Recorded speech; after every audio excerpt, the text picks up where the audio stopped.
Steele is opening the door for fathers across the state. Steele formed an organization called Furnishing Fatherhood in 2018. The idea for the organization came to her while she was serving in the military. 4 years ago, I became the first female artilleryman for the state of Oklahoma.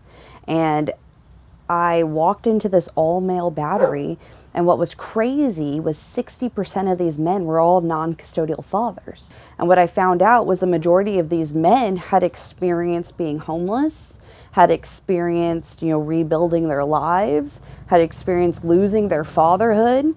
And I started listening to all these stories, and I was like, how is this easy? What is happening? A year and a half later, and with her own battalion of volunteers, Steele has been able to supply goods to more than 35 dads. Fathers like Alan Shaw, who found the organization on Facebook. And she called me the next day, and I was like, this can't be real. So then she was like, hey, come meet with me, have coffee with me, have a drink, let's talk. Like, no, this can't be real. So I sat down with her, and she laid it out. You need help, I'm here. Like, not too long ago, I reached out to her and was like, hey, I need a vacuum, I need supplies for the house.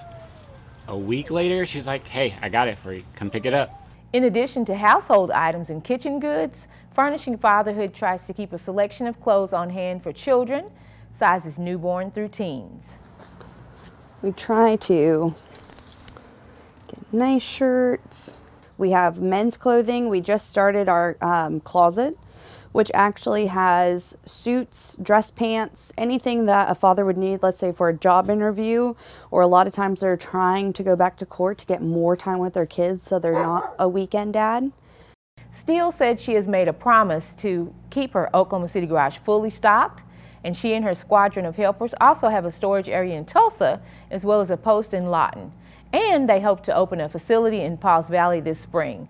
This venture is all part of a bigger plan for Steele, who is forming a bigger organization called A Child's Worth. When our children see us struggle, when our children see us, have downfalls, they look at that in their life. And that creates a stress, creates a toxic, in the child's life. And if they constantly see mom is stable, dad is unstable, what is that saying for the example of fatherhood that those kids have? When the reality is they're already coming from a broken home. Let's not further that trauma to say dad is continued to be broken. Let's help build dad up to give these children a better sense of their own self-worth by having strong, involved parents in their life. Steele says while she wants to help as many fathers as she can, she also tries to be diligent about who she is serving. She says she checks public records and court documents regularly, and she says if the court see fit to give a father visitation rights and if his children are allowed to see him on weekends, then she feels it's beneficial to help those fathers and their children.